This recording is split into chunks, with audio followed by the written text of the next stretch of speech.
Seguinte, ontem a gente estava falando das coisas que afetam a oxigenação da hemoglobina. A gente citou foi temperatura, o 2,3-bifosfoglicerato, BPG, e o efeito Bohr. Vocês querem que dê uma passada rápida pelos outros dois? Ou pode ir direto para o efeito Bohr? Pode não. Beleza. Ó, temperatura não é tipo muito relevante, que ela não vai cobrar muito, tá? Mas assim, é um dos fatores que afetam. A temperatura, quanto maior for a temperatura, menor é a afinidade da hemoglobina pelo oxigênio. Então, por exemplo, isso é tipo um mecanismo que o nosso organismo tem para facilitar a oxigenação. Então, por exemplo, quando a gente está com febre, o nosso organismo vai, tipo, as nossas hemoglobinas, elas vão soltar muito mais oxigênio para os tecidos do que quando a gente está com a temperatura normal. E isso acontece também quando a gente está praticando exercício, que é o caso, por exemplo, de um atleta que ele está correndo. Todo mundo sabe que assim, as regiões inferiores, que são as pernas, vão estar trabalhando mais do que o resto do corpo. Elas vão ficar mais quentes. E isso vai melhorar a oxigenação, né? Vai diminuir a afinidade da hemoglobina e vai facilitar a oxigenação desses tecidos que estão sendo mais utilizados. Enfim, essa aqui acho que não tem muita chance dela cobrar não, mas é bom vocês saberem também.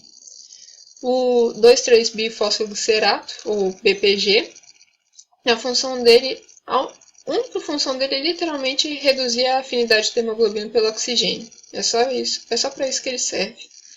Ele atua quando a gente está em situações de hipóxia tecidual, que é falta de oxigênio nos tecidos.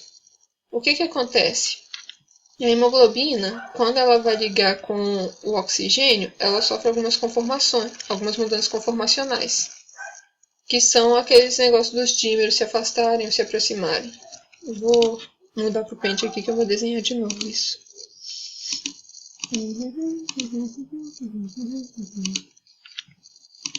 Aqui. Olha só. A hemoglobina, quando ela está desoxigenada, ela tem um espação assim no meio dela. Isso aqui que eu desenhei, esses feijãozinhos, são os dímeros, tá? Tem aqui as subunidades beta e as subunidades... Não gostei de amarelo. E as subunidades alfa. A hemoglobina, ela é desse jeito, tem esse espaço aqui no meio, ó. Esse espaço, ele é maior na desoxihemoglobina. Não sei se dá pra ler, tá feio pra caramba, meu Deus do céu. Tá, ele é maior do que na hemoglobina quando ela não tá oxigenada. Que o espaço fica... Ok. Ok. Beleza.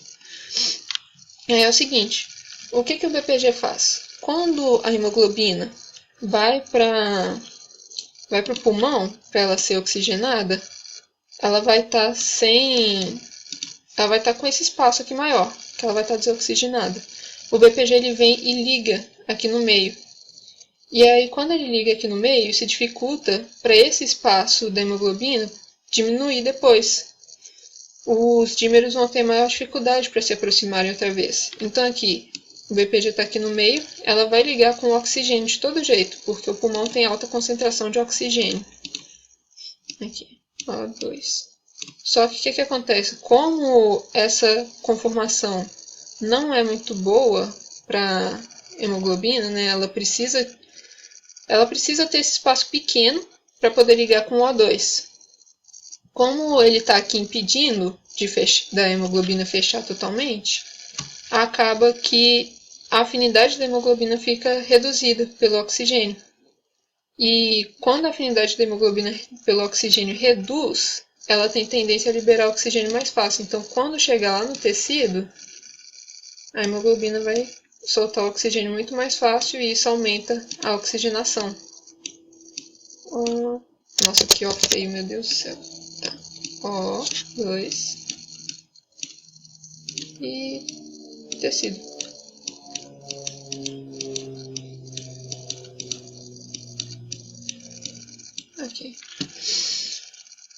Deu pra entender ou tá muito confuso? Tá muito confuso, não tá, gente?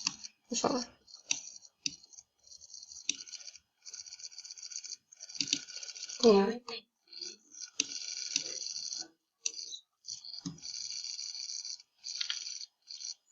Oi, gente, podem falar.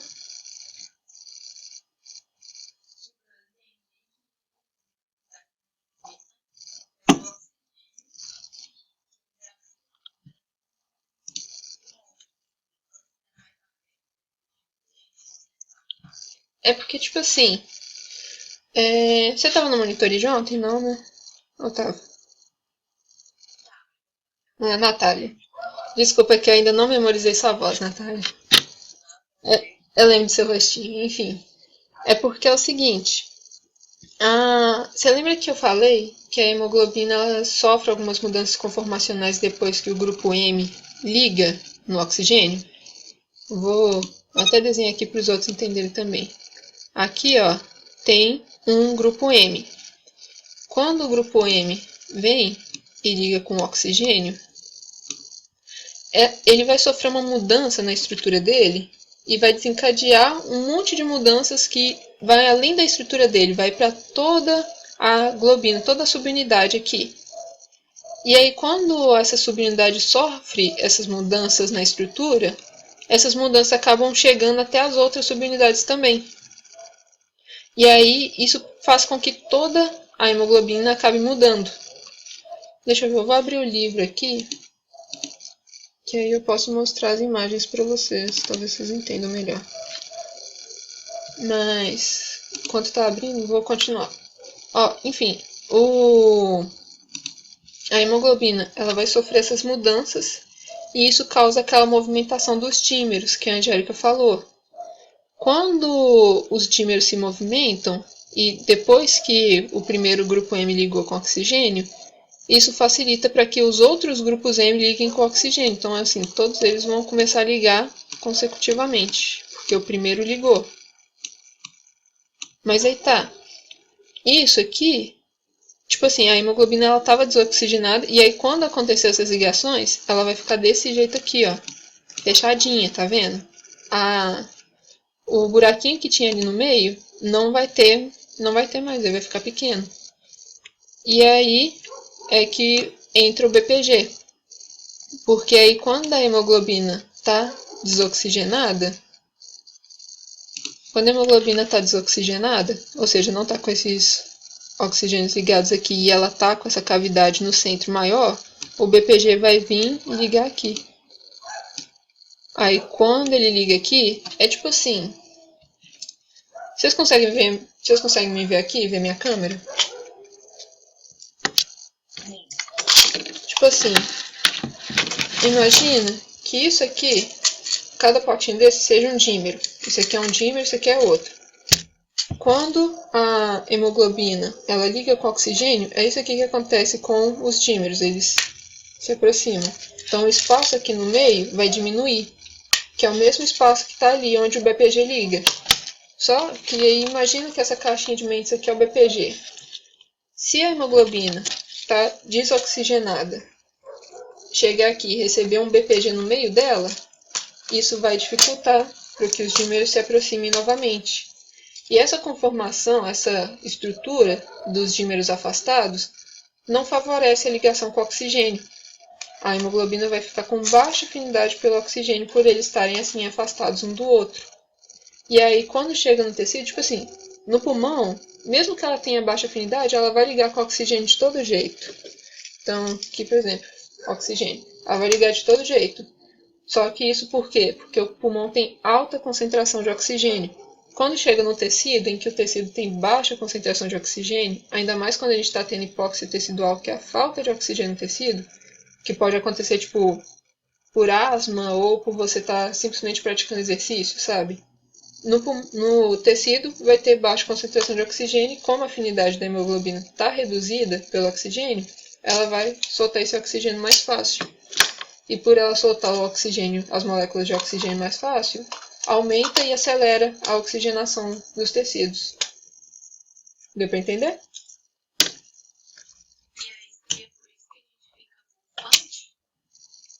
Tipo, a gente fica respirando rápido quando está faltando oxigênio, exatamente porque o nosso organismo entende que se a gente estiver pegando oxigênio mais rápido, vai aumentar a oxigenação. Mas não que o BPG tenha uma relação real com isso, ele simplesmente é liberado no organismo quando está faltando oxigênio. Aí ele liga nas hemoglobinas e faz com que elas tenham menor afinidade pelo oxigênio. Aí elas vão receber oxigênio e vão soltar ele mais fácil, entendeu? Elas vão continuar recebendo oxigênio da mesma forma que elas recebiam antes de ter o BPG, mas na hora de soltar elas vão soltar mais fácil do que antes, quando elas não tinham, entendeu?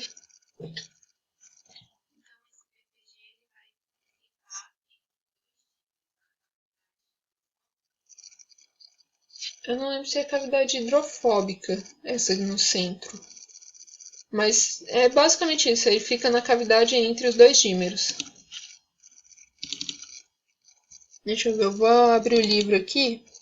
Aí vocês podem ver as imagens que fica mais fácil de entender, e aí eu aproveito e olho essa questão da cavidade. Eu sei que assim, a cavidade hidrofóbica, a cavidade onde fica o grupo M, ela é hidrofóbica. Eu até coloquei isso no resumo, a cavidade do M é hidrofóbica, porque não pode entrar água lá dentro. Mas agora essa do centro, entre os dímeros, eu não sei se é. Deixa eu ver aqui. RPG. Vou compartilhar aqui também o livro. Pra vocês verem, que aí pelo menos vocês sabem o que eu tô fazendo aqui.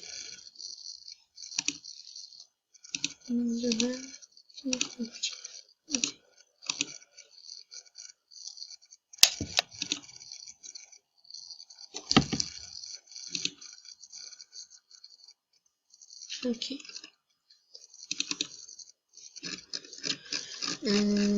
Aqui, ó. Ah, sobe. Tá vendo essa imagem aqui, super confusa? Aqui, ó, no cantinho superior esquerdo, tem um dímero, ó, o alfa 2. No superior direito tem um outro dímero, que é o beta 1. No inferior esquerdo tem outro, que é o beta 2. E no inferior direito tem outro, que é o alfa 1. Então aqui nos cantinhos, ó, estão os dímeros. E nesse espaço aqui entre eles está o BPG. Por ele estar aqui, os dímeros não vão conseguir se aproximar de novo. Então acaba que... Quer dizer, eu estava falando que cada um é um dímero, cada um é uma subunidade, tá, gente? Dímero é tipo o alfa 2 e o beta 2 é um dímero, e o beta 1 e o alfa 1 é outro dímero. Mas enfim, as subunidades elas não vão conseguir se aproximar de novo, por causa que ele está aqui no meio barrando. Aqui o grupo M, ó. O grupo M está aqui, ó.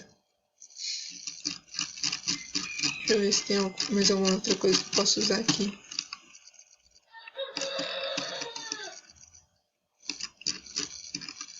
Aqui, ó, o que eu falei da mudança conformacional da hemoglobina. O ferro, esse aqui é o grupo M, ó, essa molécula toda esquisitona aqui. O ferro aqui no meio, ó, que é esse verdinho, ele está fora do plano desse arco aqui. Quando o oxigênio liga com ele, o oxigênio puxa ele para cima. E essa única mudançazinha vai causar toda essa mudança aqui na hemoglobina. Tá vendo essas setas cinzas? As setas cinzas indicam o movimento que um dímero faz em relação ao outro. E a propósito, se cair na prova o que acontece na oxigenação e desoxigenação, vocês não precisam falar tipo de afastamento, aproximação, se vocês não lembrarem. É só falar que um dímero se movimenta em relação ao outro, tá? Isso aí já é correto, já. Deixa eu ver, eu ia olhar a cavidade, não era? Cadê o BPG aqui? Composto sintetizado em relação... Não, tá aqui. Olha só, o BPG liga-se fortemente à desoxihemoglobina, que apresenta cavidade entre as subunidades beta. Essa cavidade se encontra por cadeias laterais. Eu acho que o livro não fala. O livro não fala se ela é hidrofóbica ou não. Mas de todo jeito isso não é algo que vai cair na prova, tá? Então vocês não precisam se preocupar. Enfim, vocês conseguiram entender o funcionamento do BPG?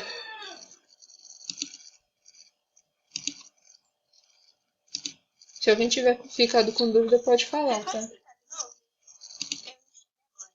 Posso, claro. Aqui, ó. Tava falando com os outros. O que que acontece? Deixa eu apagar aqui e escrever de novo. Olha, isso aqui que eu desenhei é uma hemoglobina, tá?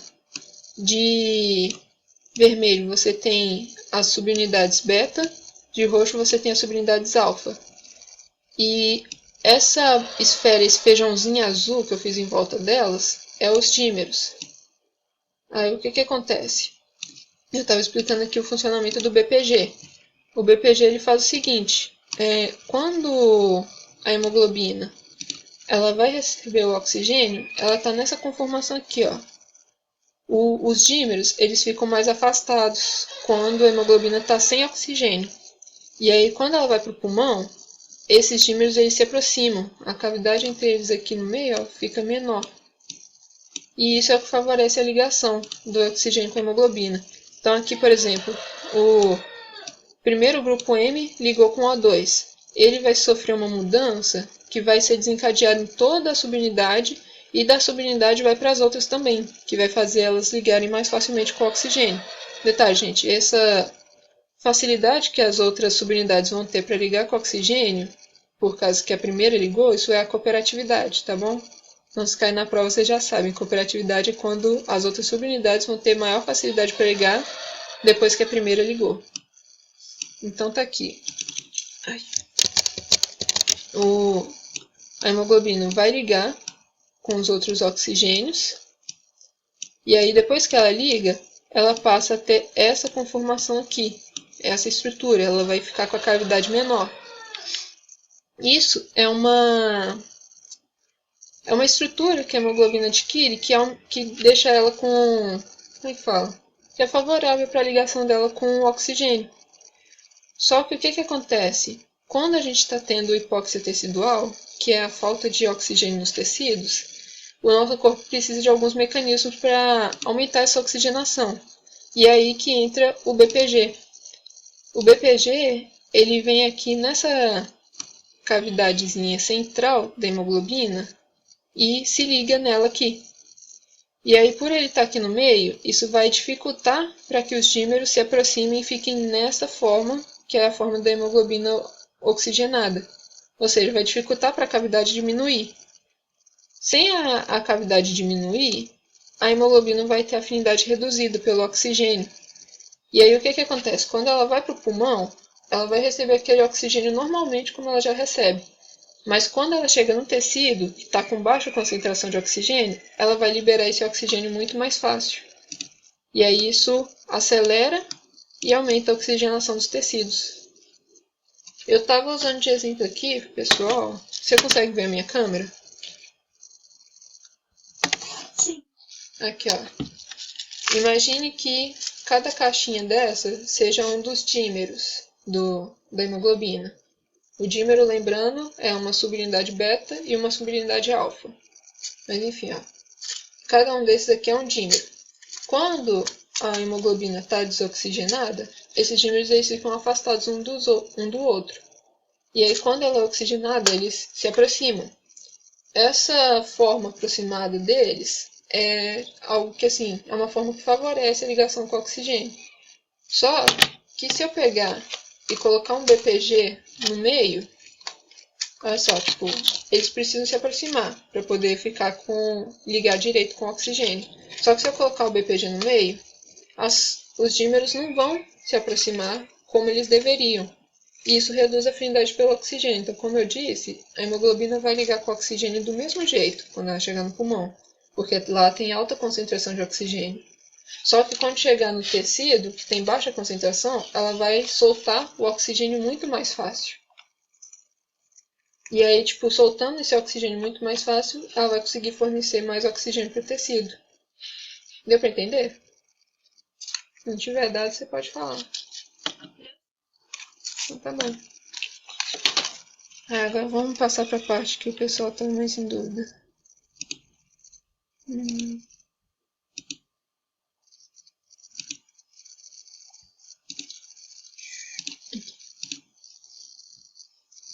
Agora a gente vai falar sobre o efeito Bohr, que foi o que vocês pediram. Também minha aguinha, gente, pera.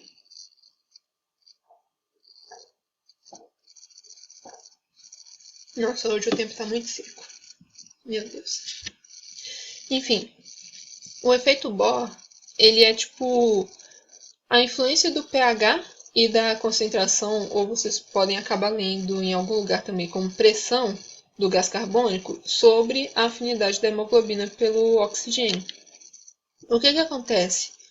Em meios com pH mais baixo, ou seja, mais ácido, a hemoglobina vai ter afinidade menor pelo oxigênio.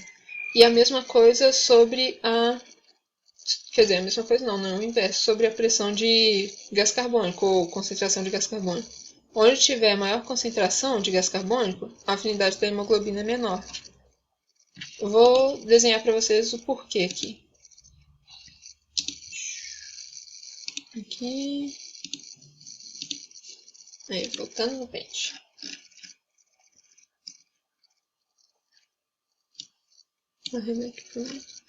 Tá, olha só. É isso aqui. Ok, o pente desistiu da vida. Vamos criar um novo. Aí, beleza. Olha só. Eu vou desenhar aqui de laranja o tecido e de azul o pulmão. E aqui tem a hemoglobina. O que acontece? A hemoglobina ela tem uma alta afinidade por H+, por íons H+, e por gás carbônico. Então, o que acontece aqui? Quando ela está no pulmão tem uma alta concentração de oxigênio. Então, ela acaba ligando com o oxigênio porque ela tem afinidade com ele. Só que ela tem maior afinidade pelo H+. E no caso de haver uma pressão de gás carbônico, uma concentração de gás carbônico muito maior do que de oxigênio, ela vai soltar esse oxigênio e vai se ligar com o gás carbônico. Então aqui, no caso, vamos desenhar o... Não gosto. Vamos ser cinza. Gás carbônico de verde é meio sem sentido, né? Enfim, ó. Esse O2 dela, que estava aqui, ele vai se desprender, porque ela vai querer ligar com o gás carbônico, já que tem mais gás carbônico nos tecidos do que tem oxigênio. Aí, quando ela solta o oxigênio para o tecido, ela vai e recebe um gás carbônico. Aqui. E detalhe, os tecidos, por causa do metabolismo deles, eles estão sempre liberando H+, também. Então, acaba que ela também vai ligar com H+. Isso simplesmente por quê? Porque no meio tem muito mais concentração. Como eu disse, por causa do metabolismo, os tecidos estão sempre liberando gás carbônico e H+. Isso é de certo modo bom também, porque como tem essa alta concentração, faz a hemoglobina se livrar do oxigênio. Se não tivesse essa alta concentração, ela não soltava eles nos tecidos e a gente não ia conseguir fazer o metabolismo, porque o metabolismo precisa do oxigênio. Aí tá, a hemoglobina está com H+, e com CO2. Ela vai ir até o pulmão, onde vai ter alta concentração de oxigênio, e aí aqui ela vai liberar o CO2 e esse H+, ela vai transformar em água. Então acaba que no final das contas ela liga com o oxigênio de novo, porque aqui tem alta concentração, e o H+ vira água. Vou desenhar aqui H2O. Mas aí é basicamente isso. O que o efeito Bohr diz é simplesmente que em meios que são bem ácidos, ou seja, tem muito H+, a hemoglobina vai ter baixa afinidade pelo oxigênio, ela vai tender a liberar o oxigênio. E nos meios que também tiver grande concentração de CO2, ela também vai querer liberar o oxigênio. Então é só vocês lembrarem, tecido libera gás carbônico e H+. E a hemoglobina vai pegar e soltar o oxigênio porque os tecidos estão liberando esse gás carbônico e H+. Entendeu? Então no tecido tem alta concentração de gás carbônico e H+. O que a hemoglobina faz? Ela manda o oxigênio para lá. Aí ela pega esses outros dois e leva eles para o pulmão. Deu para entender?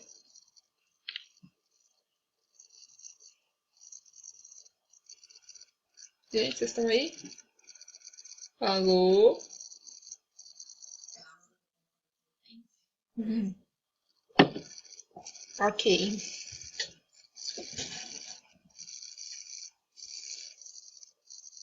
É só vocês pensarem que é uma coisa inversa da outra.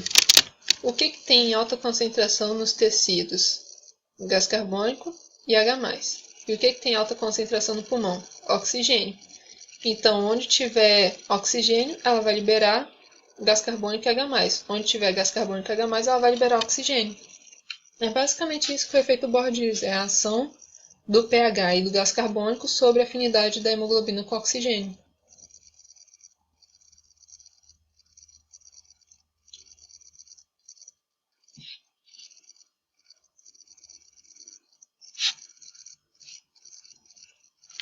E aí, vocês estão de boa? Quer que explique de novo?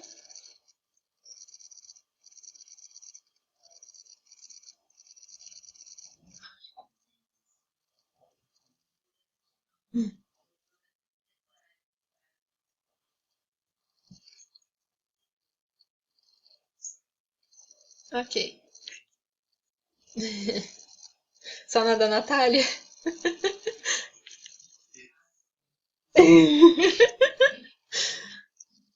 Tá bom. Então eu vou fazer o seguinte. Se vocês quiserem tirar print desse desenho lindo, maravilhoso que eu fiz, tirar agora que eu vou apagar ele.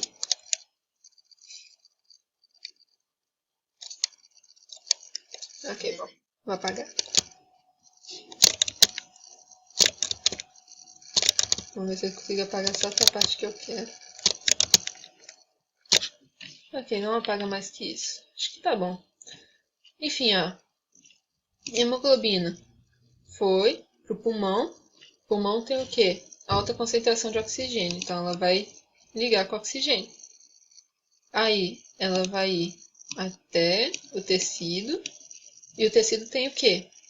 Baixa concentração de oxigênio, alta concentração de gás carbônico. Como tem muito gás carbônico aqui e também tem H+, lembrando que quanto mais H+ tiver, mais ácido é o meio. Então aqui, os tecidos estão o tempo todo liberando H+ e gás carbônico. Como tem alta concentração desses dois no tecido, ela vai acabar ligando com H+ e com gás carbônico e vai soltar o oxigênio, porque acaba que ela tem maior afinidade pelo H+, do que pelo H+ e pelo gás carbônico do que pelo oxigênio. Só que aí o que acontece? Como ela está ligando com esse CO2 com H+, ela está soltando o oxigênio ali pro tecido, felizmente, no pulmão tem uma grande concentração de oxigênio, então quando ela chega ali, mesmo que ela tenha alta afinidade pelo H+ e pelo CO2, ela vai acabar soltando esses dois e trocando eles pelo oxigênio. Então aqui, H+, e já não vai ter mais, vai virar água. Beleza. E o gás carbônico que também já não vai ter mais, ela vai liberar ele no pulmão. Vai embora. E aí? Ficou mais fácil de entender, mais difícil? Foi a mesma coisa? Detalhe, gente. É. Oi? Detalhe, gente. Isso aqui que eu acabei de explicar, o efeito Bohr, também é a explicação para a parte de tamponamento do sangue. Vocês viram aqui que eu falei que o que a hemoglobina faz? É ligar com o H+ que está no tecido, levar ele até onde está até o pulmão e transformar ele em água? Ouviram?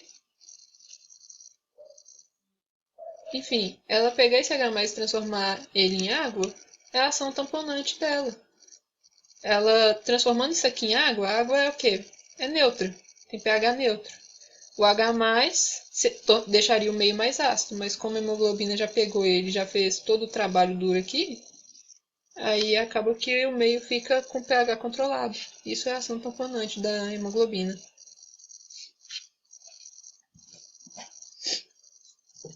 E aí? Querem que eu tente explicar de outro jeito? Deu pra entender?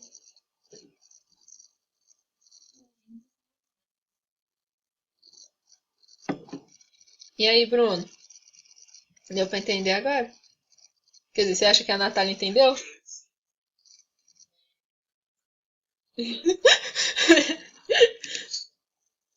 Ok, então tá explicado o efeito Bohr.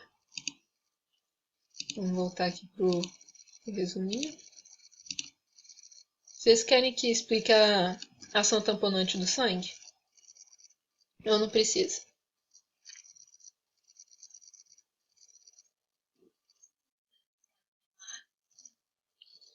Ó, essa imagem aqui, para a verdade eu coloquei ela, mas agora eu não tô gostando muito dela, porque eu tô vendo que ela é um pouco complexa de forma que não precisa, sabe? Olha só, tamponamento do sangue é basicamente o seguinte. Os tecidos, como eu mencionei, eles estão o tempo todo liberando CO2, né, gás carbônico. O CO2 ele é recebido pela hemácia, e aí quando ele encontra com água aqui, ele vai ser transformado em ácido carbônico e depois em H+, e bicarbonato. O que acontece? Se a hemácia não fosse um tampão biológico, esse CO2 ia transformar em ácido carbônico no plasma, e aí o nosso sangue ia ficar mais ácido. Isso ia ser ruim para o funcionamento de muitas coisas do nosso organismo, por exemplo, enzimas. Mas enfim, não vem ao caso agora. Como a hemácia é um tampão biológico, ela mesma pega o CO2, ele vai ser transformado em ácido carbônico e acaba virando H+ e bicarbonato. Bicarbonato também é um tampão, porque se tiver H+ solto no meio, ele liga com o H+. Entenderam? Ele é uma base conjugada, como eu tinha falado para vocês na monitoria presencial. Mas enfim, ó, a hemácia ela pega o gás carbônico, transforma em ácido carbônico, transforma em bicarbonato e libera ele no meio. O H+ vai ser carregado com ela, porque o H+ é o que torna o meio ácido. Dentro da célula, né, dentro da hemácia, não tem problema nenhum ser ácido. Não pode ser ácido no plasma. Então a hemácia vai carregar esse H+ com ela, já que ela está de boa. Vai chegar lá no pulmão e esse H+ vai ser ligado com outro bicarbonato que está lá no plasma, só que do pulmão, sabe? Aqui ela soltou o bicarbonato no plasma, lá embaixo no corpo, nos tecidos. E também tem bicarbonato no plasma aqui perto dos alvéolos. Então ela vai basicamente pegar esse H+, que se ficasse solto no meio seria perigoso, vai ligar ele com bicarbonato, transformando em ácido carbônico, e essa enzima, que fica na hemácia, vai transformar o ácido carbônico em gás carbônico e água. O gás carbônico ela libera no pulmão, a água ela fica para ela. Aí o que acontece? Essa imagem aqui é toda confusa. Então eu vou desenhar para vocês de forma mais simples. Não, gente. Aqui vamos criar um novo. Olha só, o que acontece? Vai ser tecido de laranja de novo e o pulmão de azul. Não gostei desse azul, mas vai ser esse mesmo. E aqui a hemácia. Então tá, então basicamente a hemácia faz o seguinte. Ela vai receber esse H+ aqui. Quer dizer, pera. Não, ao contrário. Ela vai receber o gás carbônico. CO2. Esse gás carbônico, dentro dela, vai virar ácido carbônico, que eu não lembro qual que é a fórmula, acho que é HCO3. Deixa eu ver. É H2CO3. Ok. Tá, ele vai virar H2CO3, que é o ácido carbônico. Essa parte não é do ácido carbônico, não é tão importante assim. Mas aí basicamente o que ela vai fazer é transformar ele em H+ e bicarbonato, que é HCO3. Beleza, transformou nesses dois aqui. Aí o que acontece? Como o H+ está dentro dela, ele pode ser transportado de boa, sem deixar nada, sem deixar o pH do plasma mais ácido. E aí quando está chegando no pulmão, basicamente o que ela faz é juntar esses dois aqui de novo, H2CO3, vai transformar isso aqui em CO2 outra vez, mas o H+, vai virar água. H2O. E aí esse CO2 vai ser liberado no pulmão. Olha só, vocês viram que, tipo assim, o que ela faz é literalmente pegar uma coisa, transformar noutra, e transformar essa outra coisa naquela outra coisa de novo? Ela fica fazendo essas trocas. Ó, CO2 vira ácido, que virou H+, e bicarbonato, que virou ácido de novo, que virou CO2 outra vez e foi liberado. Deu pra entender, gente?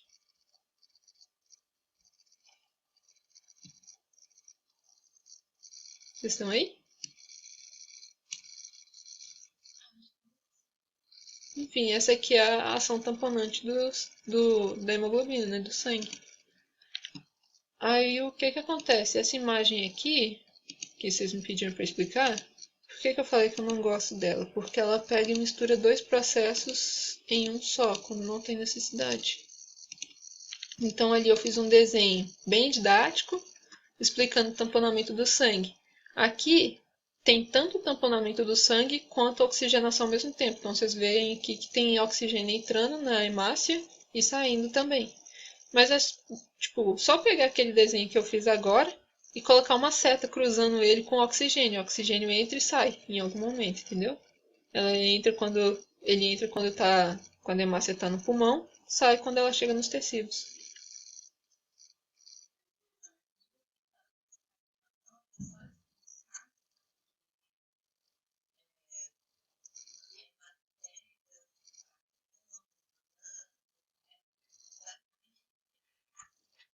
Então, tipo,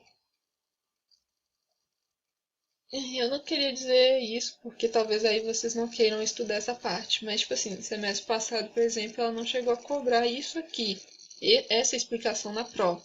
Eu acho que isso aqui é até bem complexo, sabe? Talvez ela não, tipo, nem eu mesma costumo lembrar dessas coisas facilmente. Mas, se cair na prova, é bom que vocês expliquem pelo menos isso, pelo menos aquele desenho que eu fiz, entendeu? Então a hemácia pega CO2, vai transformar. Vocês nem precisam falar do ácido carbônico, tá, gente? Vocês podem só falar que ela pega CO2, transforma em bicarbonato e H+. E aí depois ela junta o bicarbonato e H+ de novo e libera CO2 no pulmão. Entendeu? O ácido carbônico é uma parte importante para você entender, mas para explicar não faz muita diferença. Então aqui você vai ter, ela pega o CO2, liga ele com água e transforma em bicarbonato e H+. Aí no pulmão ela liga o bicarbonato e H+ de novo, transformando outra vez em CO2 e água. E solta eles no pulmão. Beleza?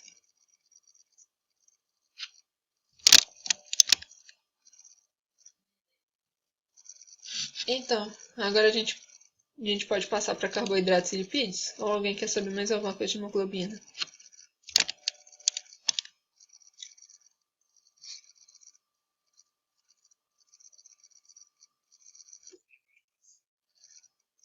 Beleza, então vambora. Ah, agora que o bicho pega. Vocês vão ver esse resumo que eu fiz aqui de carboidratos e lipídios, vocês vão ficar com medo, que nem parece resumo. Mas acreditem, gente, nem é tanta coisa assim. Beleza, vamos lá para carboidratos, lipídios e membranas.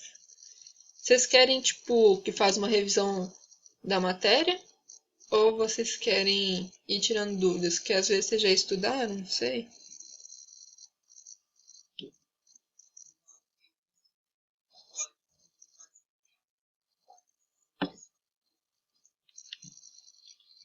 Beleza, então.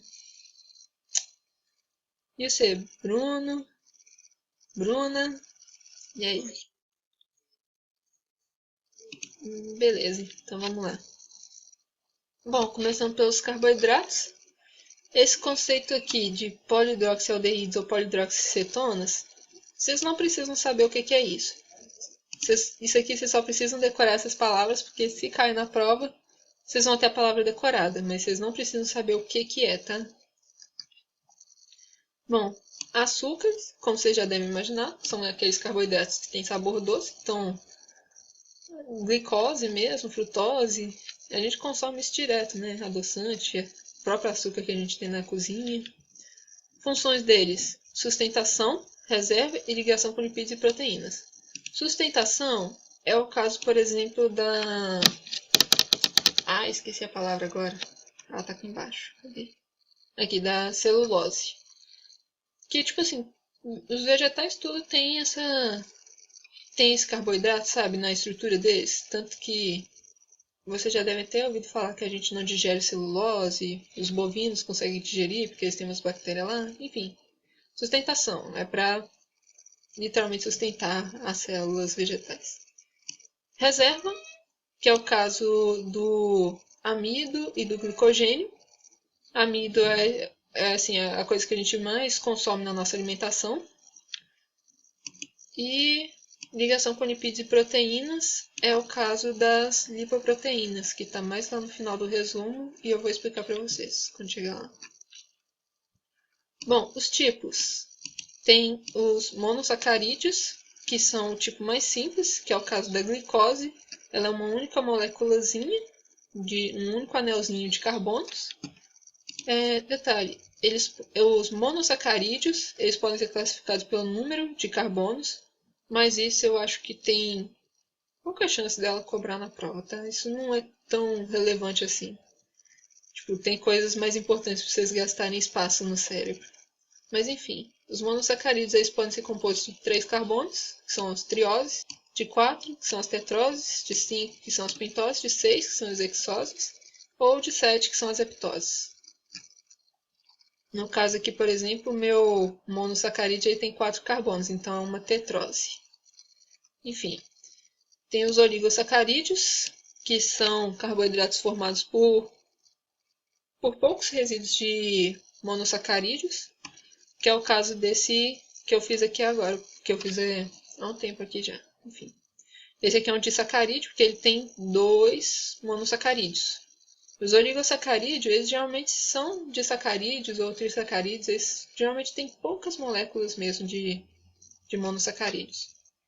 E os polissacarídeos, que são cadeias gigantescas de resíduos de monossacarídeos. Eles podem ter tipo centenas ou milhares de monossacarídeos. É o caso do glicogênio, por exemplo. Quando chegar lá nas aulas de nutrição, de glicólise, neoglicogênio, vocês vão ver com a Angélica umas imagens e uns desenhos de como que é a molécula de glicogênio, mas ela é basicamente isso aqui, ó, ela é gigante, tem um monte de monossacarídeos, ó, cada bolinha vermelhinha dessa aqui é um monossacarídeo. Enfim, sobre os carboidratos na dieta humana, o mais consumido é o amido, que eu já tinha falado, a gente come ele o tempo todo na batata, arroz, pães, tudo tem amido. E os carboidratos que são componentes, né, de estruturas, que são fibras, como a celulose, que eu tinha falado, eles não são digeridos pelos humanos. Só que ainda assim são muito importantes na nossa alimentação, porque eles meio que expandem, sabe? Quando você come eles meio que expandem um pouco no seu estômago, no intestino, e aí eles encostam nas paredes do sistema digestivo e induz os movimentos peristálticos, ou seja, faz a gente fazer cocô mais rápido. Mas isso aqui eu acho que tem pouca chance dela cobrar na prova, viu? Isso aqui é mais uma curiosidade para a vida, para vocês saberem por que eles são importantes. Então, comam fibras, galera. Bom, passando agora para lipídios, vocês veem que carboidrato é pouquinha coisa. Lipídios são óleos e gorduras, ou seja, são tipo moléculas insolúveis em água, são hidrofóbicas. E tem as funções, tipo, eles são cheios de funções, né? Eles podem ser componentes de membrana, igual a gente vai ver. Essa aqui é uma das funções mais importantes. Isolantes térmicos, eles podem estar no tecido adiposo. Reserva de energia, também tecido adiposo. Assim, não necessariamente no tecido adiposo, mas tipo assim, eles são uma fonte de energia muito explosiva, são os triacilgliceróis. A gente vai ver isso daqui a pouco. Vitaminas, como... eu não sei se é uma vitamina na real, mas ômega 3 é um um lipídio. E hormônios, que é o caso dos esteroides. Aqui pra frente a gente vai ver o cortisol. É cortisol? Não, colesterol. O colesterol ele produz algum desses hormônios, como corticoides, sais biliares, vitamina D. Tá aqui, vitamina D, é um lipídio. Ai, gente, hoje tá triste. Enfim, os lipídios, eles têm, vários tipos. O mais simples são os ácidos graxos, que são compostos por um grupo carboxila, que é essa bolinha vermelha, que é uma região polar do lipídio, e uma cadeia carbônica grandona, que é a região apolar. Detalhe, mesmo que essa molécula ela tenha uma região polar e uma região apolar, como essas cadeias de carbono aqui, elas costumam ser muito grandes, acaba que a molécula fica polar do mesmo jeito, sabe? A polaridade dela é quase insignificante. Enfim, a gente tem 3 tipos delas, que são as saturadas, que é essa aqui no caso, compridinha, sem dobra nenhuma. Tem as monoinsaturadas, que são as que têm uma única dobra, e tem as poliinsaturadas, que tem mais de uma dobra, sabe? Elas podem estar dobrada aqui e dobrada aqui de novo. Essa parte aqui é outra que, assim, eu acho que talvez ela não deva cobrar, porque é um pouco complexa, mas é legal vocês saberem para a vida também. Você já deve ter ouvido falar daquele negócio das gorduras que acumulam nas artérias, como é o caso da margarina. Todo mundo desce o pau na margarina. Mas o porquê disso? Acontece que, quanto mais... Como é que fala? Quanto menos insaturações a molécula tiver e quanto... Pera, deixa eu ver se é uma coisa aqui. Quanto menos saturações e... quanto... tá, beleza.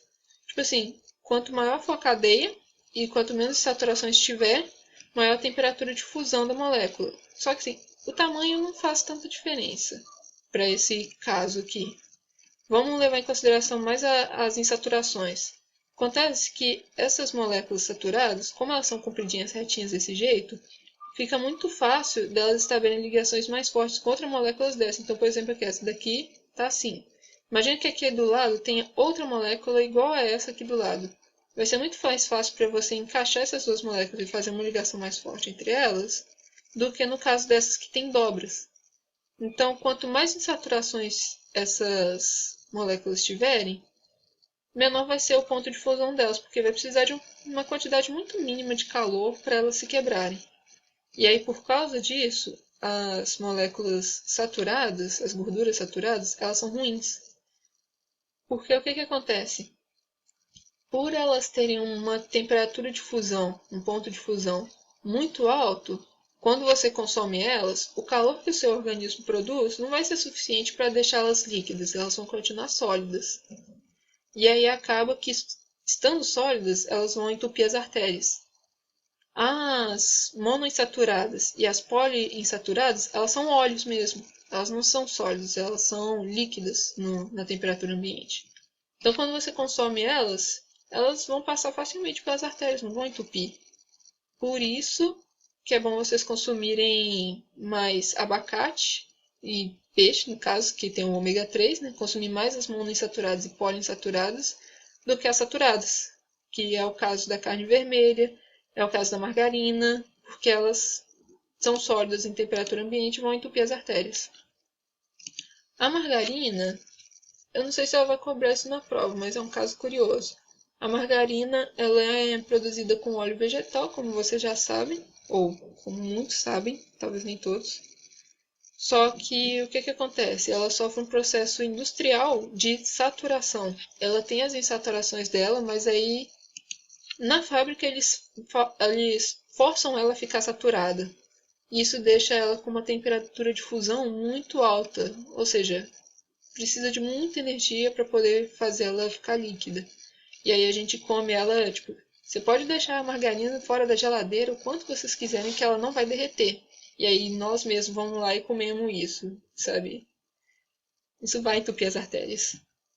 Então não como margarina, tá, gente? Até manteiga é mais saudável. Tá, essa parte aqui, como eu disse, mais uma curiosidade, acho difícil ela cobrar na prova. Mas então voltando, revendo aqui ácidos graxos rapidão. Tem uma região polar e uma região apolar, que é a cadeia carbônica bem grandona. Porque por essa cadeia ser grandona, acaba que toda molécula fica de certo modo apolar. Outro tipo são os triacilgliceróis. O próprio nome já diz, triacilgliceróis. Tri de 3, acil de ácidos graxos e glicerol de 1 glicerol. Essa molécula aqui de lipídio, eu acho que é a mais importante para vocês lembrarem, porque ela é o lipídio mais abundante que a gente tem na natureza. Praticamente todos os animais usam ela como fonte de energia. E isso por quê? Porque elas são altamente reduzidas. Por elas serem muito reduzidas, quando o nosso organismo oxida essa molécula, ela acaba liberando muita energia. E é mais energia do que você consegue se você ficar oxidando açúcares, né, carboidratos, ou do que se você ficar oxidando proteínas. Então, se você quer, tipo assim, liberar uma grande quantidade de energia, faz mais sentido você ter uma reserva de triacilgliceróis do que de carboidratos e proteínas. E outro detalhe, além deles serem mais reduzidos, eles também são apolares. Ser apolar aqui significa que quando essa molécula vai ser armazenada no tecido adiposo, ela pode ser armazenada sem água. E como vocês já sabem, a água é mais densa, né, mais pesada do que óleo, do que gordura. Então acaba que por não ter água na constituição, elas são mais leves. Uma reserva de tecido adiposo de triacilgliceróis, né, uma reserva energética de triacilgliceróis, é muito mais leve do que uma reserva de carboidratos ou de proteínas. Mas assim, nosso organismo não tem reserva de proteínas, tá, gente? Só avisando. Enfim, como é mais leve, menos peso que a gente tem que carregar. Então imagine se vocês tivessem que carregar uma barriga super pesada, cheia de gordura, com água junto. Não ia dar, né? Tipo, até carregar uma melancia às vezes é difícil. A melancia, por exemplo, tem uma alta concentração de água. Mas enfim, não vem ao caso aqui agora. Tá, e compõe tecido adiposo, como eu já mencionei. Então, essas aqui são as duas informações que vocês precisam lembrar para a prova. Triacilgliceróis são altamente apolares e são altamente reduzidos. Ser apolar significa que ele é mais leve. Ser altamente reduzido significa que é mais energético.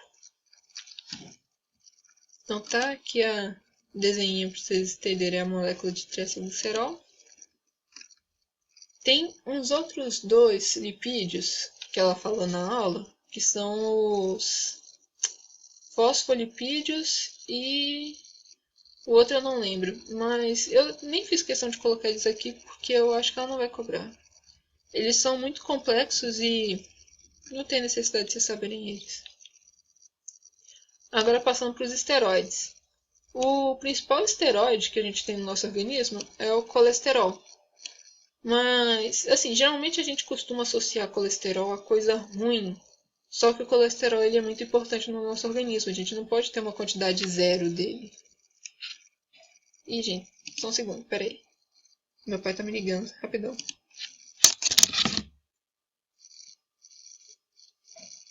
Oi, pai. Eu não tinha que mandar o PDF para pagar o negócio. Eu vou mandar, desculpa, eu esqueci. Vou te mandar agora.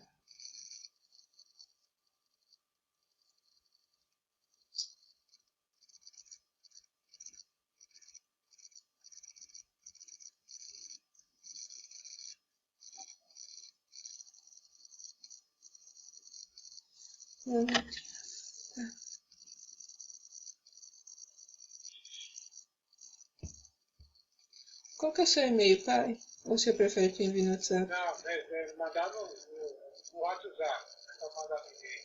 Tá.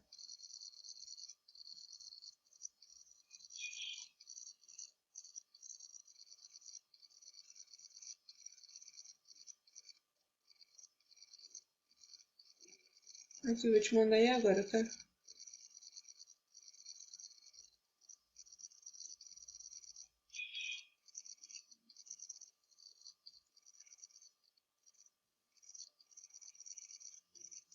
Pronto, mandei pro senhor, pai. Obrigado, desculpa. Tchau.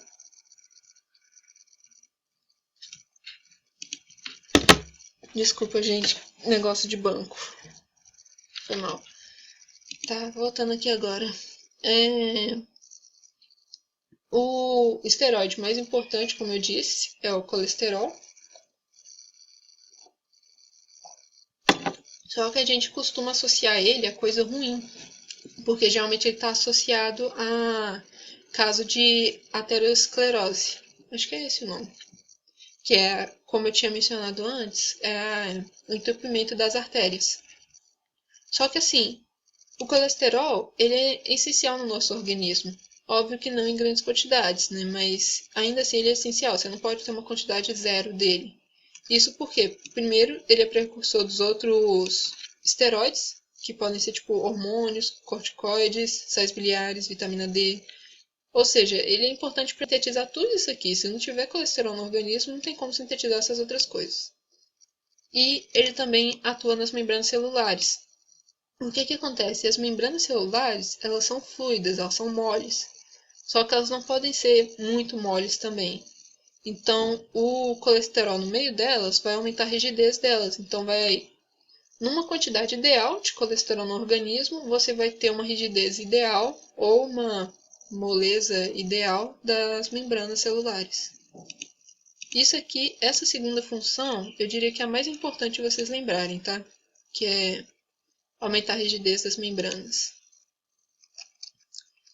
Enfim, lipoproteínas agora.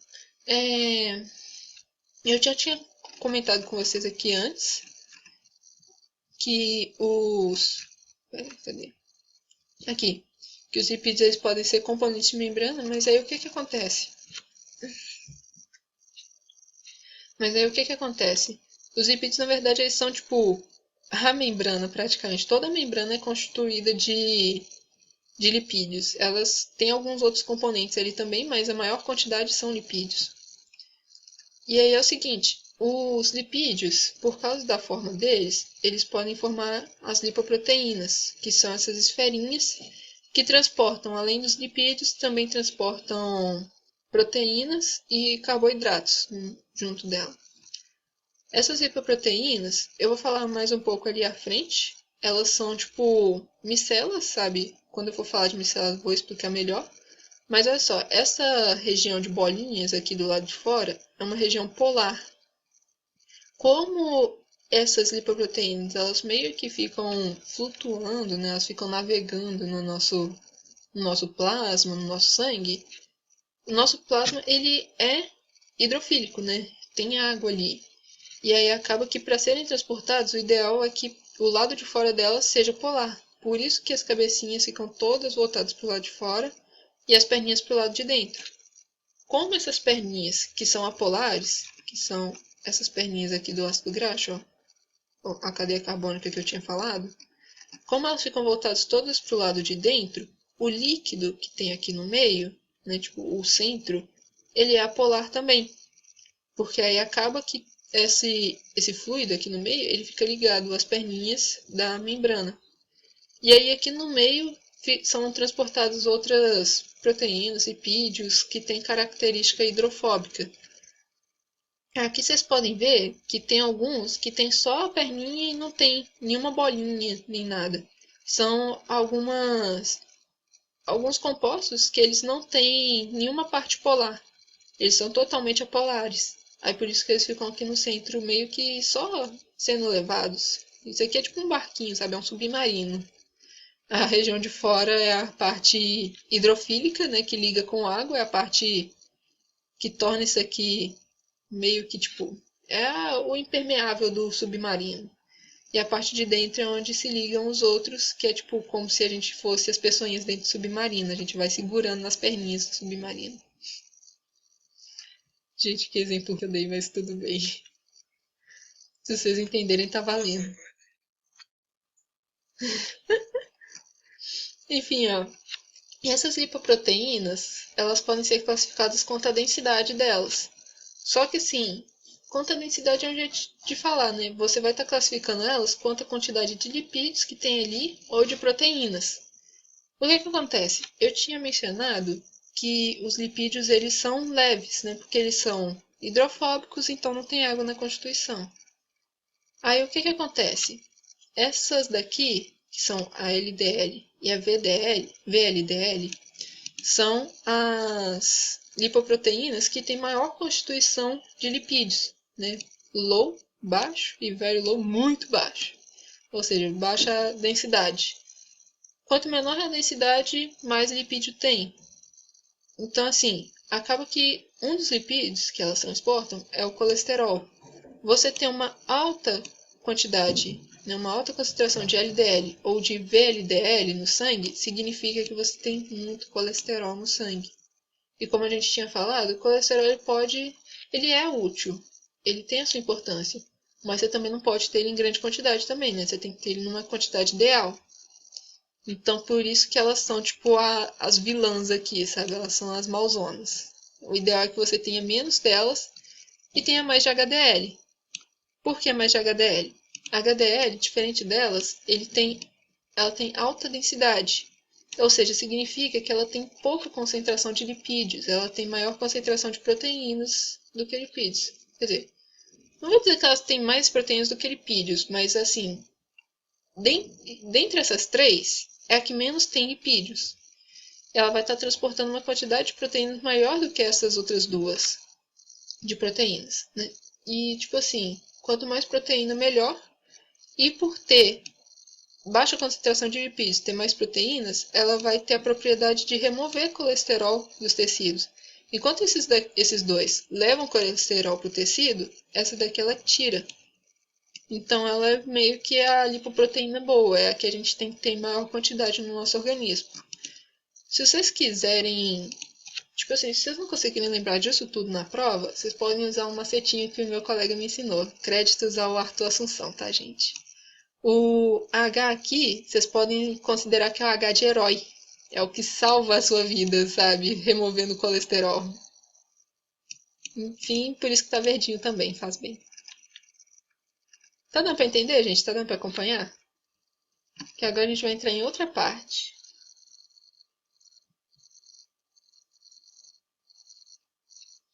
Gente, vocês estão aí?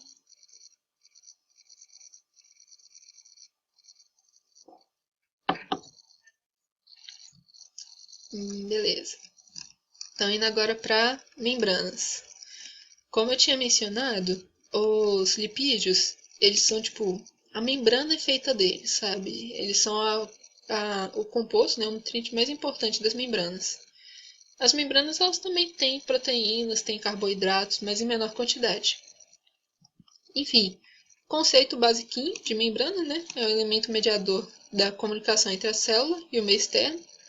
Ou seja, vai estar separando o meio interno do meio externo da célula. Isso aqui, esse conceito vocês não precisam ficar memorizando, ela não vai pedir conceito na prova. Como eu tinha dito, composição das membranas são os lipídios anfipáticos. Anfipáticos são aqueles que têm a cabecinha polar e as perninhas apolares, que eu tinha falado, são esses que têm as duas regiões. O que acontece com esses lipídios? Quando você joga eles num meio aquoso, ou seja, um meio que tem água, eles vão juntar um com o outro. Simplesmente porque quando eles se juntam, aquela é uma forma, tipo, a estrutura que eles tomam quando eles formam esses aglomerados, ela é mais favorável para eles, né? Tipo, é algo que é mais estável, torna eles mais estáveis do que eles ficarem sozinhos flutuando pelo sangue. Então, você jogou eles no meio aquoso, eles vão se juntar. O que acontece? Os lipídios que tem só uma perninhazinha aqui, ó, são os ácidos graxos. Os lipídios que têm só uma cadeia carbônica, eles vão formar uma coisa chamada micela, que é essa paradinha aqui do lado. Ó. O que é a micela? A micela, ela é tipo... ela é uma estrutura com uma única camada de lipídios. Daí a monocamada lipídica. Ela apresenta duas zonas em relação à polaridade dela, a externa, que é polar, e a interna, que é apolar. Como eu tinha mencionado, as lipoproteínas elas são um tipo de micela. Ó, a externa é apolar, quer dizer, a externa é polar e a interna é apolar. Aí, o que acontece? As micelas, elas têm esse centrozinho aqui, apolar, como eu já tinha falado, por causa das perninhas que estão aqui em volta. O fluido que fica aqui dentro, ele se liga a essas perninhas, por isso fica fácil de transportar elas. Se o fluido fosse polar e não apolar, não ia ser carregado, entendeu? Ele ia ficar para trás. Elas não iam conseguir se ligar a esse fluido. E aos outros compostos que estão aqui dentro, que são hidrofóbicos também. Isso aqui é um detalhe que é importante vocês verem, porque no caso da bicamada lipídica, que são os lipossomos, é o contrário. O centro ele é polar. Na micela é apolar, no lipossomo é polar. Acho melhor parar de falar polar, apolar, porque está confundindo, né? Enfim, micela é hidrofóbico. Lipossomo é hidrofílico. O centro, tá, gente? O núcleo. Enfim, passando para a bicamada lipídica, que é a estrutura mais importante que vocês vão ver por enquanto, porque ela não vai aparecer só nessa aula, ela vai aparecer bastante daí para frente, tá, gente? Se preparem. A bicamada lipídica, ela, diferente da micela, ela é formada por duas camadas de lipídios. E aí, o que acontece? A forma deles, se manterem mais estáveis é ligar as regiões que são polares entre si. Então, vai ter lipídio em cima e lipídio embaixo, e as regiões apolares deles se ligando uma com a outra.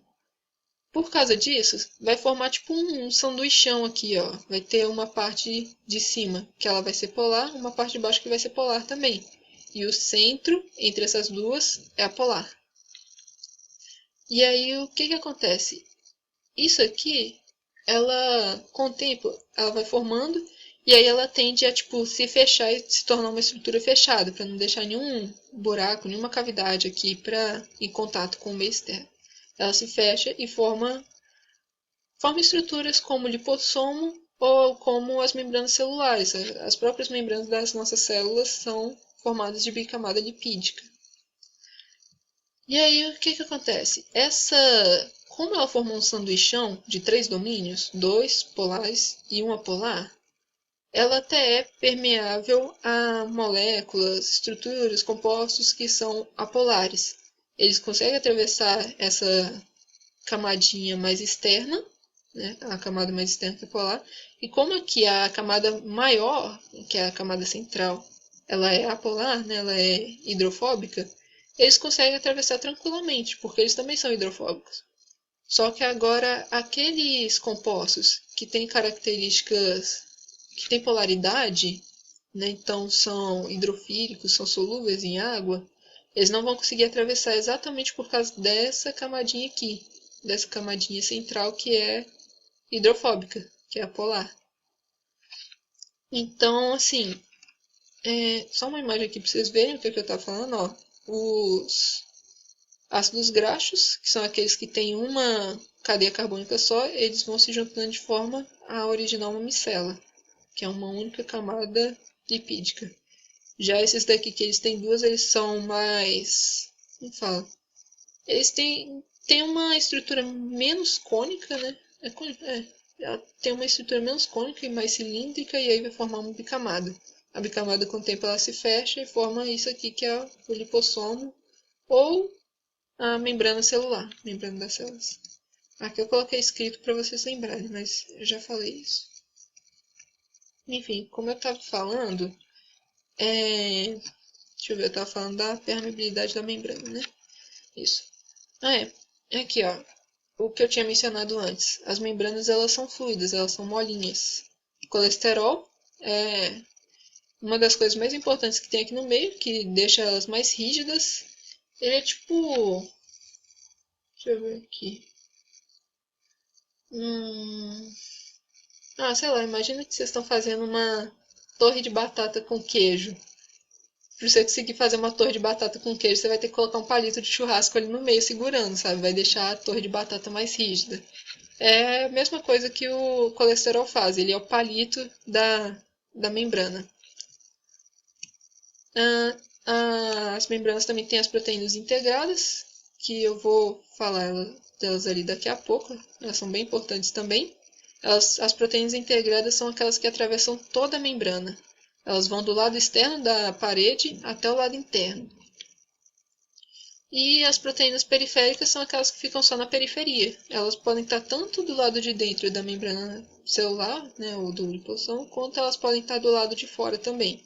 Elas geralmente se conectam a, tipo, uma das cabecinhas aqui de lipídio, ou acaba se conectando com colesterol, ou com as proteínas integradas. Basicamente o que elas fazem é ficar presa aqui, do lado. Detalhe. Essas proteínas periféricas, elas geralmente são importantes para acoplagem de compostos. Então, digamos aqui, por exemplo, que isso aqui seja uma parede celular, né? Uma membrana celular, quer dizer. E aí, sei lá, tenha uma moléculazinha de glicose querendo entrar na célula. Ela primeiro vai ter que conectar com essas proteínas periféricas para aí poder ser atravessada, geralmente por uma proteína integrada. Ok, deixa eu ver aqui. Tá, acho que foi. Uma curiosidade, gente. Isso não vai cair na prova, obviamente. Uma das coisas que favorecem o vírus da Covid a infectar mais as células do nariz e eu não lembro se do pulmão, se da garganta, mas enfim. A gente tende a perder o olfato porque o vírus da Covid se instala muito facilmente nas células do nariz, nas células receptoras que a gente tem. E isso por causa de uma porcaria de uma proteína que a gente tem aqui, que tem afinidade pelo vírus da Covid. Então é por isso que é tão fácil a gente perder o olfato, tá, gente? Ele se instala aqui muito fácil por causa dessa proteína periférica que a gente tem nas nossas células nervosas do nariz. Enfim, curiosidade para vocês. Isso aí eu aprendi naquela... Não sei se vocês fizeram, mas o Nilo passou uma atividade sobre Covid para minha turma no primeiro período há um tempão atrás. Aí eu fui pesquisando e descobri isso. Eu acho bem interessante. Enfim, não é? Doido demais. Tinha umas pesquisas para ver como que fazia para, tipo, meio que impedir o Covid de ligar a essas proteínas, sabe? Eu não sei se descobriram algum jeito, mas enfim. Depois eu posso procurar, mas já faz um tempão agora. Tá, continuando. Bem, como eu tinha mencionado antes, sobre as proteínas integradas que atravessam toda a membrana, a função delas é simplesmente fazer transporte de compostos, de nutrientes do lado de fora da membrana para o lado de dentro. Então, rapidão, deixa eu só voltar aqui para ver se... eu lembrei. Eu estava falando que a membrana ela é impermeável a compostos polares, né, a compostos hidrofílicos. E aí, esses compostos hidrofílicos eles vão ser atravessados graças a essas proteínas integradas. Então, aqui, ó, tem as formas de transporte da membrana são por permeabilidade, que são as moléculas apolares, como eu já tinha dito, elas conseguem atravessar a membrana tranquilamente. E moléculas pequenas também, como água. Elas simplesmente atravessam, eu acho que por osmose, sabe? Enfim, as proteínas integradas, que vão transportar aqueles compostos que têm carga, né, que são polares. Então, é o caso de íons, os íons têm carga. E os metabólitos polares são, por exemplo, carboidratos, açúcares, como eu tinha mencionado, a glicose. Deixa eu ver aqui. Ok.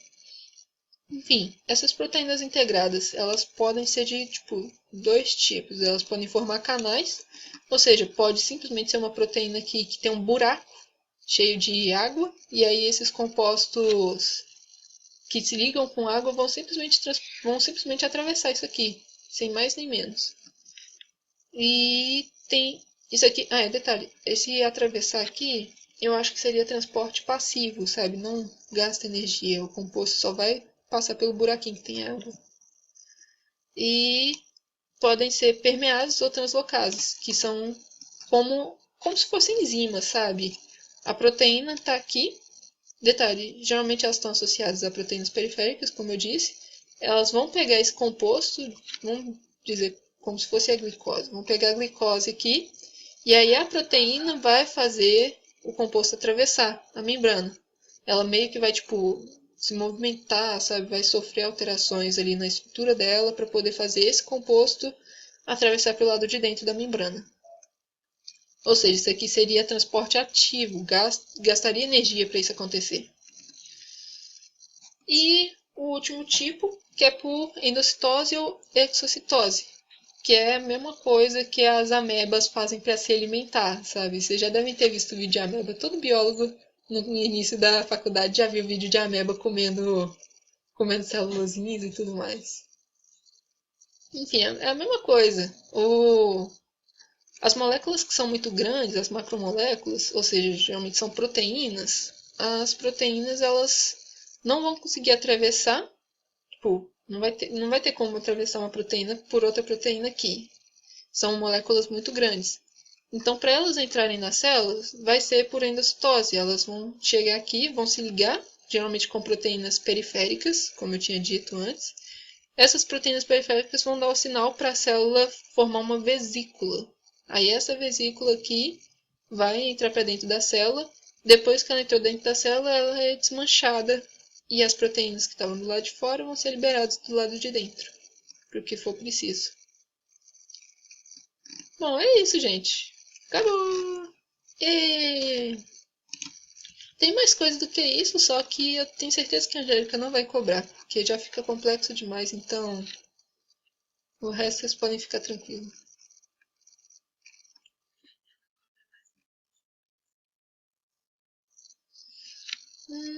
Sim e não.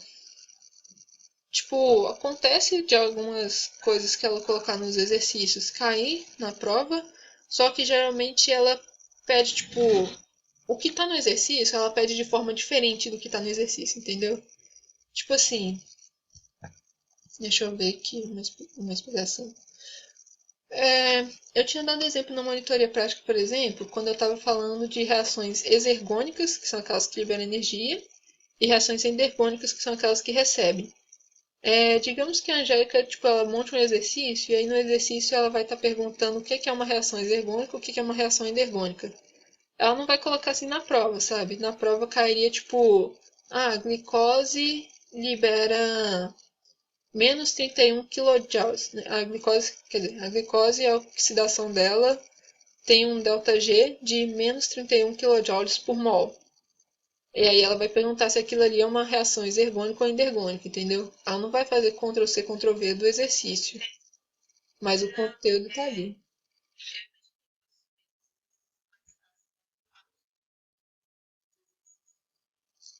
Ah, você fala se ela vai seguir essa mesma lógica? Vai.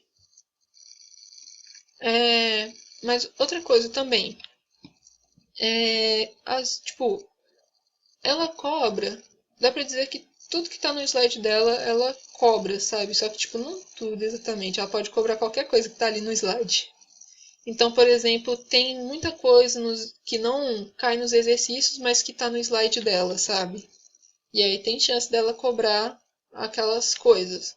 Só que assim, aquilo que tá no slide, que é mais um detalhezinho, se você vê que ela passou por aquilo ali em um segundo, não falou direito, ela não vai cobrar. É o caso dessas. Como é que fala? É o caso desses lipídios aqui, quer ver? Deixa eu ver. Posso? Não consegui achar assim.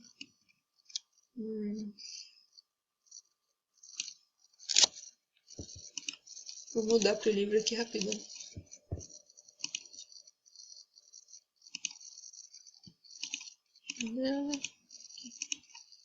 Aqui. Deixa eu ver se já chegou na parte que eu queria. Lembrança. Não, volta pra cima. Foi demais, volta.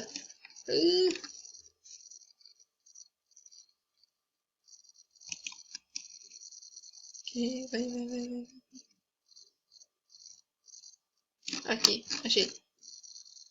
Achei? Não achei. Tá aqui em cima. Aqui, ó, achei. Esses lipídios aqui, por exemplo, ela colocou no slide dela. São os glicerofosfolipídios e os esfingolipídios.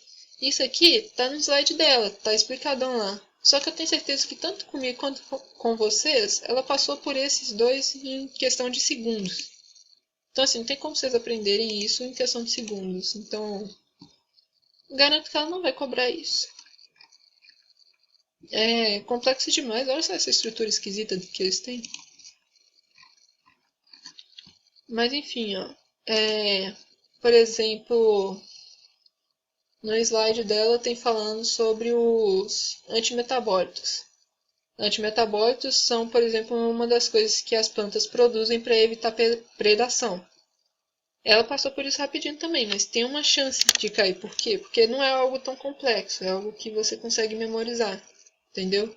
Não caiu, não estava nos exercícios, mas teria uma chancezinha dela cobrar.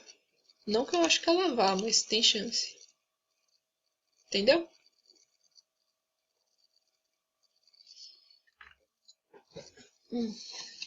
Para o compartilhamento aqui. Então, gente, vocês querem tirar dúvida de alguma coisa? Ver alguma outra aula que não ficou muito claro para vocês? Já deu hora, mas assim, eu posso ficar mais um tempinho se vocês quiserem.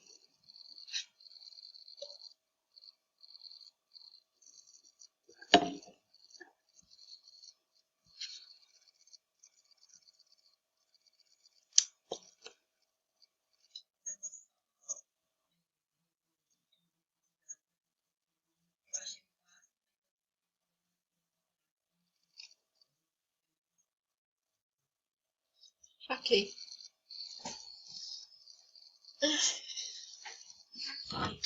Hum.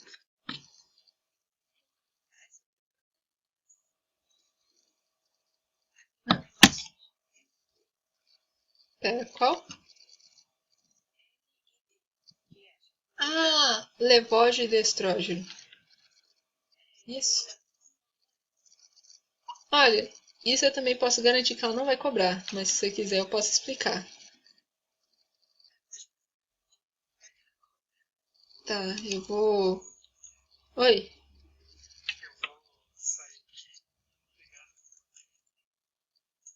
De nada, Bruno. Deu pra entender direitinho?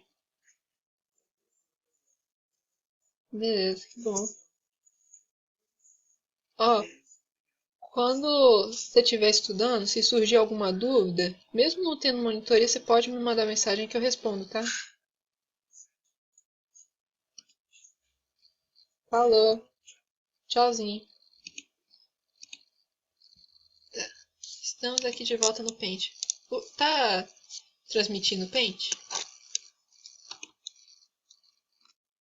Beleza. Olha só, eu não vou desenhar as proteínas com estrutura de levógeno e destrógeno, mas porque eu não sei. Essa parte eu não memorizei. Mas o que que acontece? Você lembra daqueles negócios de isomeria óptica? Que é, por exemplo, deixa eu ver, vamos desenhar uma molécula qualquer aqui. Carbono, hidrogênio, Cl, eu nem conheço essa molécula, mas vou desenhar aqui. Oxigênio, não, oxigênio tem dois.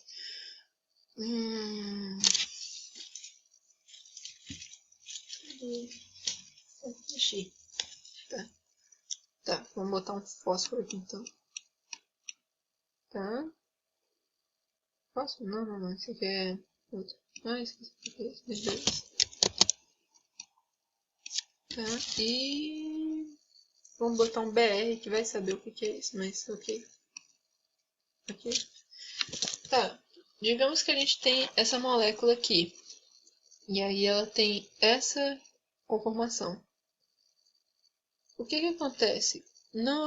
Existem algumas moléculas que elas têm esse carbono ligado com tipo 4 grupos ou 4 átomos diferentes. E aí quando elas têm essa estrutura de ligar com 4 grupos diferentes, pode existir uma outra versão dela, só que com outra forma. Aqui, tipo, espelhada, sabe, basicamente. Aqui. Beleza. Aí, tá vendo que ela tá espelhada? Tipo assim, essa pode parecer que é a mesma molécula, e tanto se você for escrever a fórmula dela, vai ser a mesma coisa, só que essa pequena diferença, que é a posição que está o Br aqui e o cloro, essa pequena diferença vai causar uma certa diferença nos efeitos que essa molécula causa. Então, no caso, a coisa que você mais observa, né, na isomeria óptica é a forma como essa molécula quebra a luz, sabe? A luz atravessa ela. Então, quando, tipo assim, não que seja o caso dessa daqui, porque eu não sei, mas um exemplo. Quando você joga luz numa molécula, se ela for destrógera, é destrógera? É destrógera, levógera? Eu acho que destrógera é pra direita. É. Enfim, você vai jogar luz nela, e aí essa luz vai ser refletida para um lado. Vamos fazer o seguinte, jogar de cima. Você joga a luz nessa molécula, e aí essa luz vai ser transmitida para um lado, vai ser quebrada para um lado. Essa outra molécula que está espelhada, ela vai quebrar a luz para o outro lado. E é isso que forma os destrógeros e os levógeros. Cada um deles vai quebrar a luz para um lado diferente. É basicamente isso, entendeu? A molécula destrógera que quebra a luz para um lado e a molécula levógera que quebra a luz para o outro. Elas são moléculas que são extremamente semelhantes, mas as propriedades delas vão ser diferentes por causa disso. E aí, tem um detalhe que, tipo assim, isso eles não explicam, acho que ninguém ainda descobriu por quê. Mas alguns tipos de moléculas, tipo, eu acho que é o destrógero, no caso das proteínas, são mais predominantes. Tem algumas só que são, tipo... Deixa eu ver aqui. Eu acho que eu tenho uma anotação ainda sobre isso. Deixa eu ver se tá aqui. Não.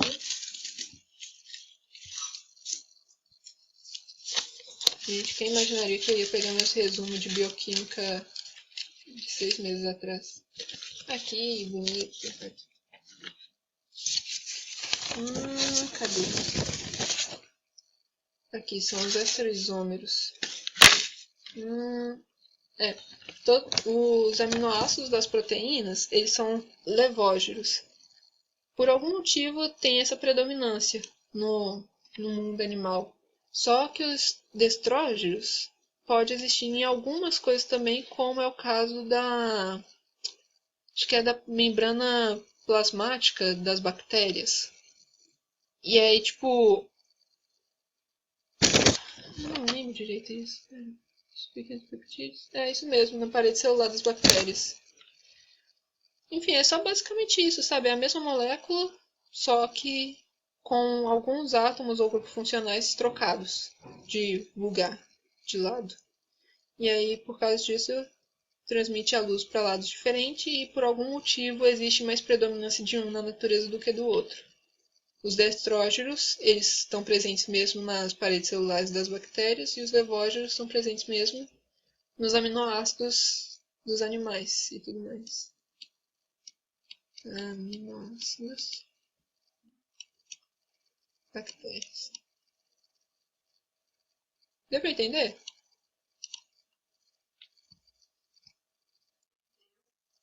É tipo assim, isso é algo, como eu disse, eu garanto que ela não vai cobrar não, tá?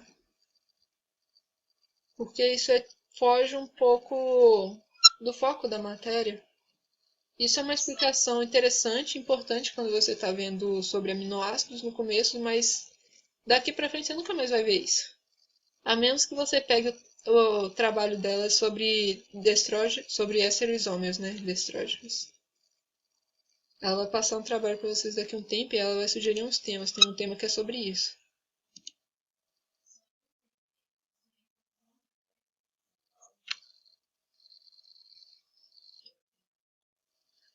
Isso é sobre aminoácidos. Quando vocês veem aquela introdução de aminoácidos e proteínas, aí ela menciona que, tipo, acho que todos os aminoácidos nas proteínas são levógeros. E os estrógenos só existem em bactérias. Mas é como eu disse, ela não vai cobrar isso. É um pequeno detalhe de um conteúdo muito extenso para ser cobrado. E aí, mais alguma dúvida, gente? Hum.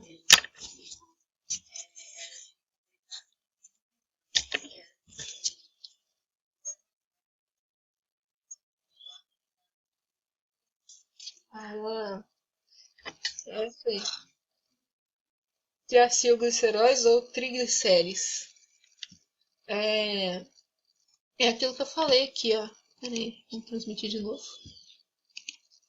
Os triacilgliceróis, eles são muito importantes, primeiro, porque eles são os mais abundantes na natureza, mas não que isso seja o foco. O foco mesmo é que eles são altamente reduzidos e que eles são apolares, altamente apolares. Aí você está conseguindo ver minha tela? No documento? Enfim, a importância deles ou a vantagem de você armazenar eles é porque eles são apolares, então eles são armazenados sem água, o que deixa eles mais leves.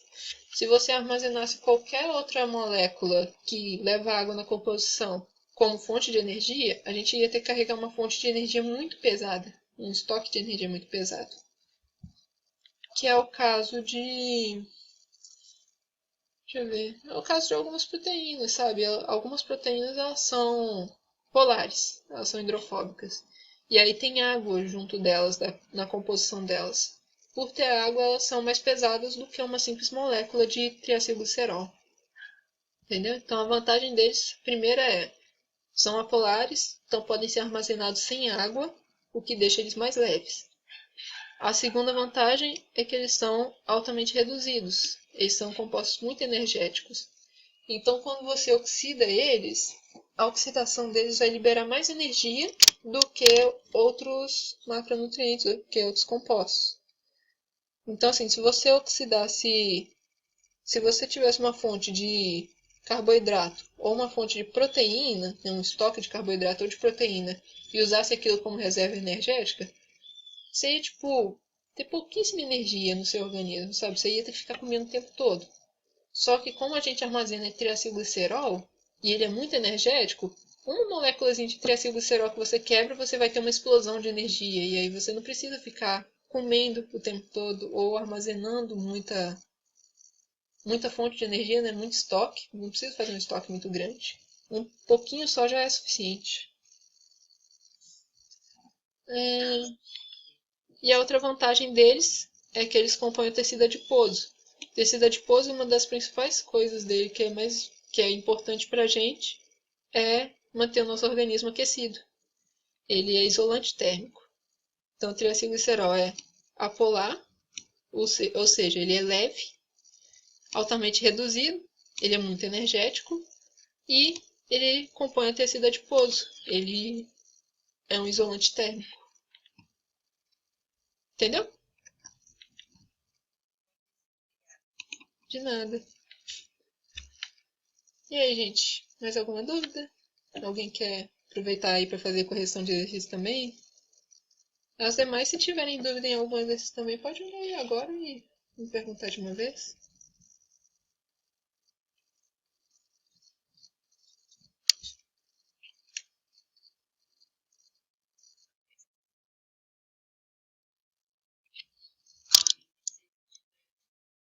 Beleza. Não, tá tranquilo só. Deixa eu ver aqui. Próxima coisa que eu tenho que fazer, eu acho que eu tenho que estudar mesmo, é só pra sexta-feira da semana que vem. Uma prova que tem aí. Deixa eu ver, dia 12.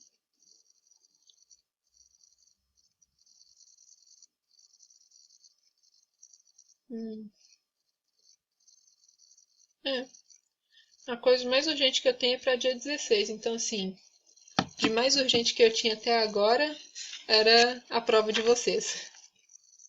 Então, fiquem à vontade para me mandar mensagem.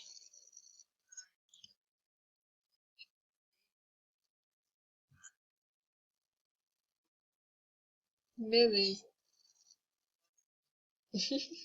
Pode ficar à vontade, tá, gente? Então, é isso. Se ninguém tiver mais dúvida, acho que a gente pode encerrar, né?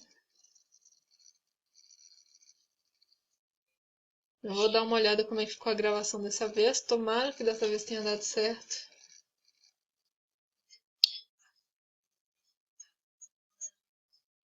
Beleza.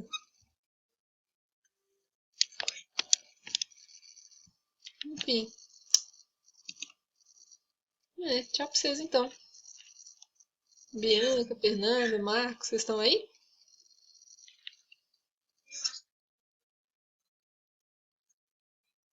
Hum. Pois é, eu ia falar isso também. Eu terminei ele hoje de madrugada, só que assim, eu ainda tava achando ele muito grande, eu queria resumir ele mais. Só que o negócio é que eu botei um tanto de imagem, então por isso que que ele tá tipo com 5 páginas, tá, gente? Eu vou, acho que eu vou mandar ele de uma vez agora pra vocês, e aí se eu fizer alguma alteração, eu mando de novo lá no grupo. Mas aí vocês já podem ir estudando por ele, se vocês quiserem. De nada. Propósito, Natália, você tem o nome da minha prima favorita.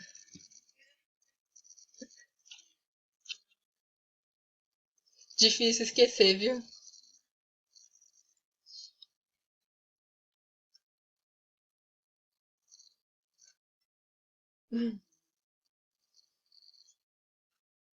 Assim, eu já ia dizer tomara, só que dizer tomara implicaria que a maior parte da turma foi mal, então eu não posso dizer isso, mas eu ficaria muito feliz se vocês fossem na monitoria. Se mais gente fosse, né? Você, no caso, já vai.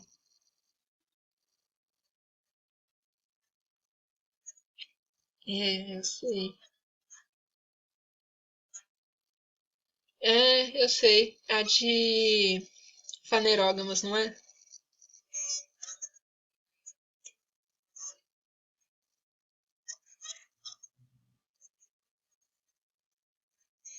Eu sei bem.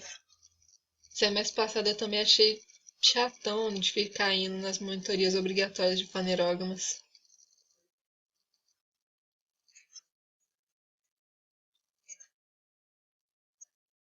Hum,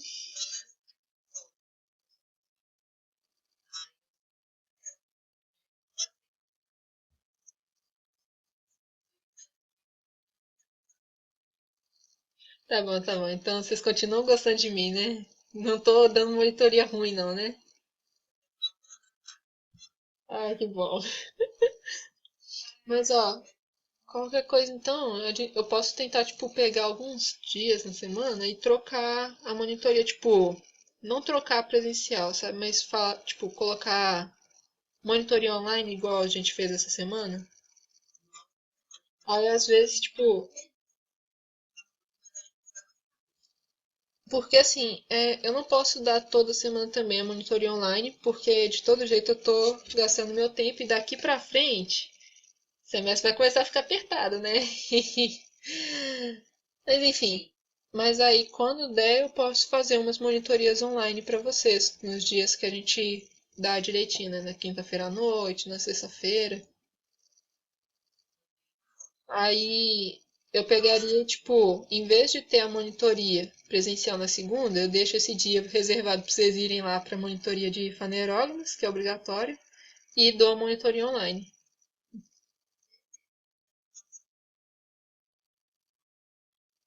Acho que não dá não, de todo jeito vocês estão de prova que eu tô trabalhando. Se a Angélica vier me cobrar, vocês me defendem com garras e dentes. Vou falar nisso, deixa eu parar a gravação aqui, porque eu tá gravando até agora.